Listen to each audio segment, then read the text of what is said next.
バカをやるなら今ってし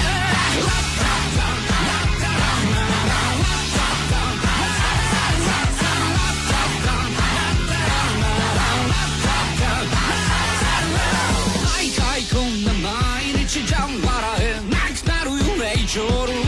せいぜい頑張ってたから昇給はバイトウィーいつもわからないことばかり納得できないすみませんとまた嘘をつくんだろう生きていくことだけで目が回っちゃうような生存線もう嫌になるね